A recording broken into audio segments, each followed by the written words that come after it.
In the lonely deserts of 1880s Arizona, a frightened Apache woman seeks one night of safety, and a quiet rancher gives her more kindness than she expected. But morning brings a harder question. Can she trust him, or is he like everyone else who betrayed her? Join this emotional Wild West journey. Don't forget to like, subscribe, and follow the story.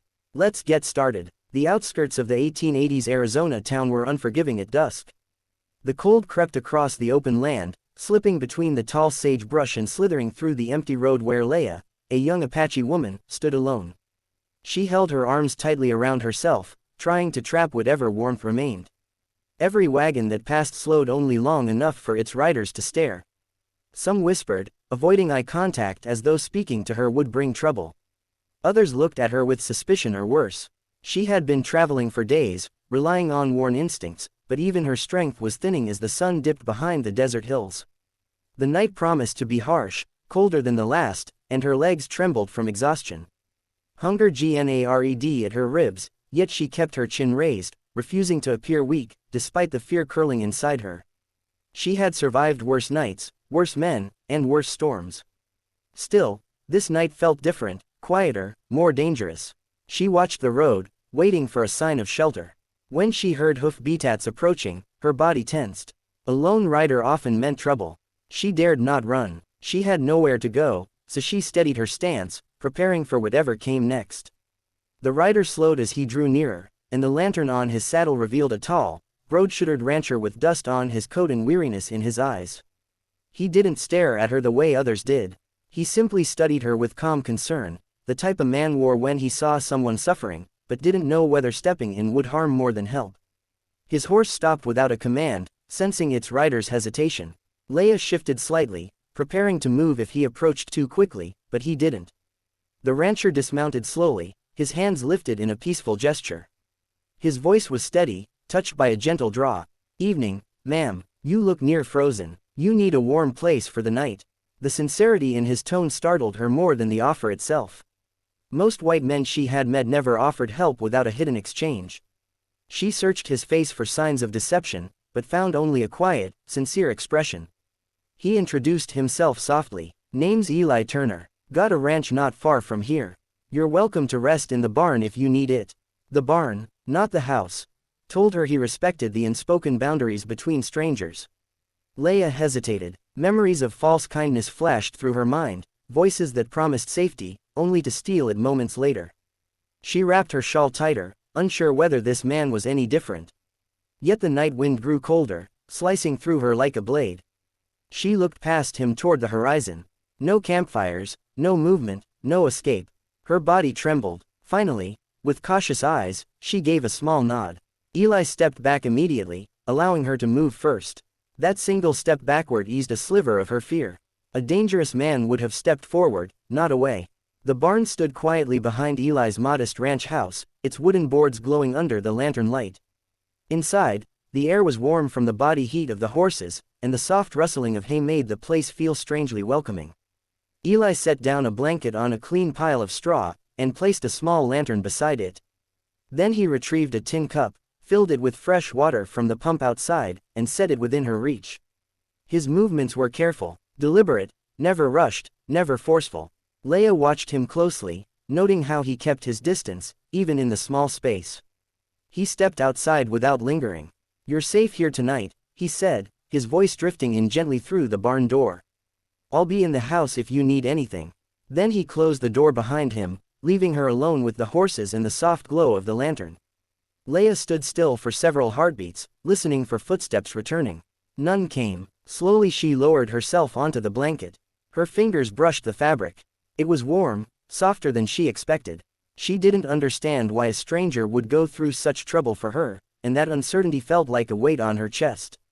As the fire he'd prepared crackled softly in the metal stove, warmth spread through the barn. Leah let herself breathe more deeply, though her eyes stayed alert. She sipped the water cautiously, half expecting bitterness or trickery, but it was clean and cold. Her thoughts drifted to the road. How long she had walked, how many times she thought she wouldn't survive another night alone. For the first time in many months, her fear loosened just enough for exhaustion to creep in. She lay back against the hay, listening to the steady breathing of the horses, as if their calmness could lend her some of its peace. Sleep did not come easily. Every sound made her flinch, the shifting of the barn doors, the distant howl of a coyote, the rustle of hay beneath her body.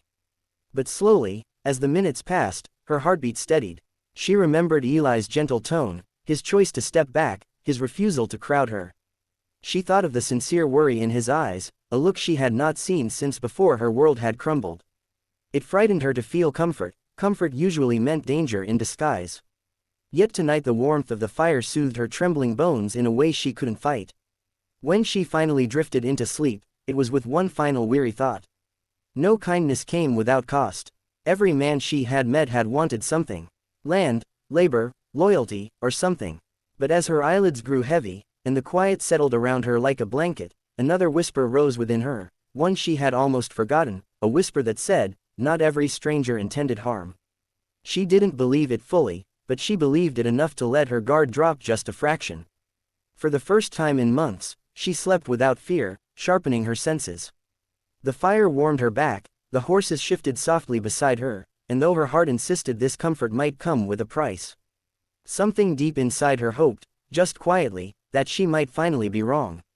The morning light stretched across the open Arizona sky, painting the horizon gold as Leah stepped out of the barn.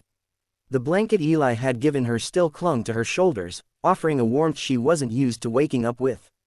For months she had survived on fear, instinct, and distance from people, from towns, from promises that always came with a hidden cost. But now, as she watched Eli moving quietly among his horses, she felt a strange discomfort. He expected nothing, no questions, no pressure, no demands.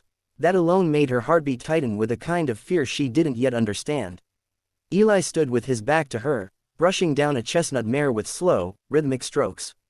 His movements were steady, almost peaceful, as if he were a man who had learned to live with silence instead of filling it.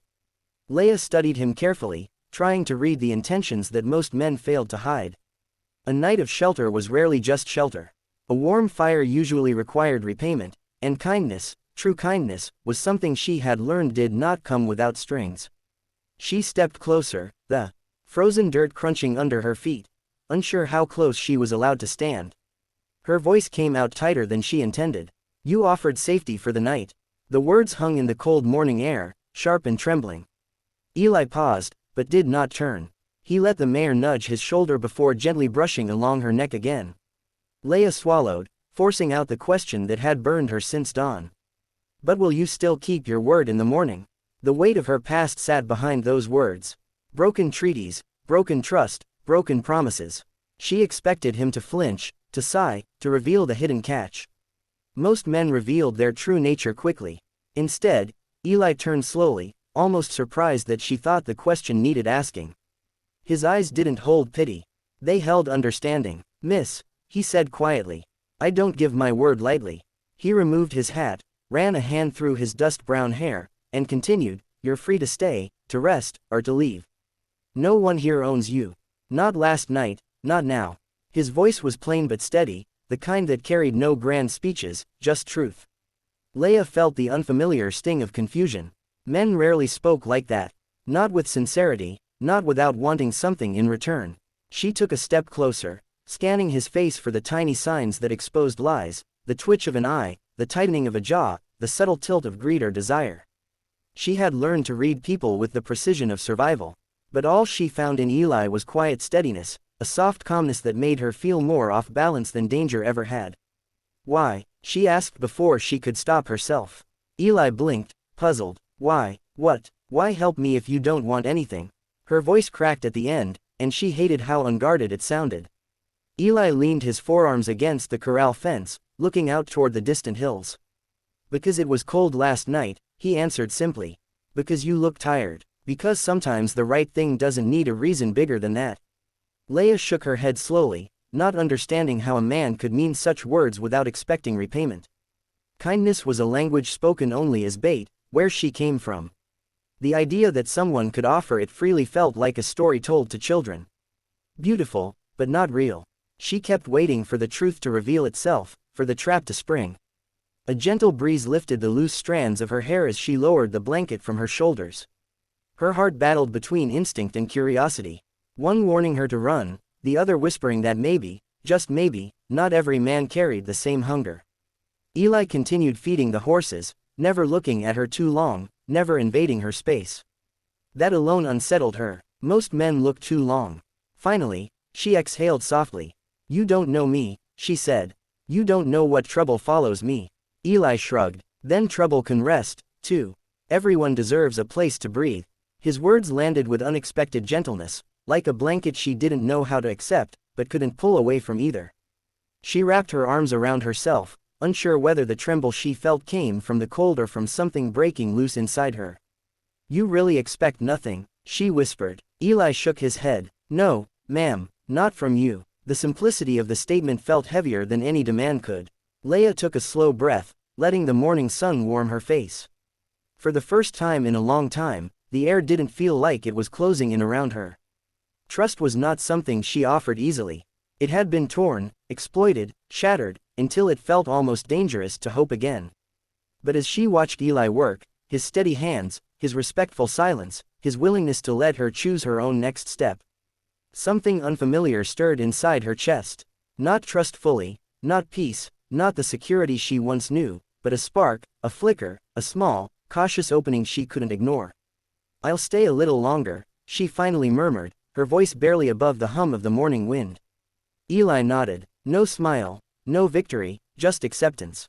As she stood beside him, the world felt strangely balanced, as though for the first time the ground beneath her feet was not shifting. She didn't know what tomorrow would bring, or how long this fragile truce between past and present would last. But she knew one thing with certainty. This man, this ranch, this quiet morning, it held no traps, no chains, no hidden bargains, just space, just gentleness, just the promise of another sunrise untainted by fear. And for a wounded soul like hers, that tiny promise was enough to make her stay, at least for now.